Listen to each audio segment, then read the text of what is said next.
Alors nous suivons M. Yves dans le cadre de sa réhabilitation respiratoire pour une pathologie respiratoire dont les signes cliniques qui nous intéressent sont une distension thoracique extrêmement importante, avec une dyspnée qui au départ était importante à l'effort, qui l'est parfois également au repos, et puis un volume résiduel donc suffisamment important pour que l'air soit piégé et que le mucus qui stagne dans son poumon profond soit difficilement mobilisable.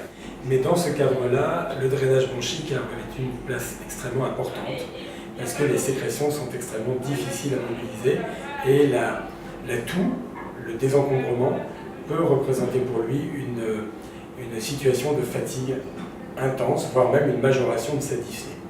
Il fallait que ce désencombrement bronchique, basé sur les fondamentaux du drainage autogène, se fasse en toute relaxation et surtout sans générer de fatigue ni de compression de la bronche. Pour cela, le Simeox nous a apporté beaucoup d'aide, puisque M. Yves a réussi au fil du temps à maîtriser correctement cet outil. Beaucoup pourraient penser que dans ces pathologies respiratoires avec une forte distension, ces patients sont relativement peu encombrés. Ce n'est pas tout à fait le cas. Ces patients, finalement, ont des difficultés importantes à mobiliser un mucus qu'ils n'entendent pas. Ce mucus stagne dans un poumon périphérique, dans des zones piégées, qui sont aérées mais pas ventilées. Le traitement de fond de ces pathologies respiratoires, c'est lutter contre les exacerbations, lutter contre les surinfections, lutter contre le déconditionnement musculaire.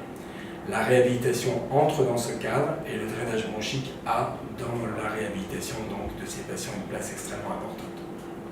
Il est important, pour que le drainage soit plus facile, pour activer le tapis mucociliaire chez ces patients, d'utiliser une aide instrumentale, comme on a pu le faire dans le temps avec le flotteur, qu'on utilise encore, mais qui demande un effort expiratoire, une expiration avec une vitesse suffisamment élevée pour générer la vibration intrabronchique.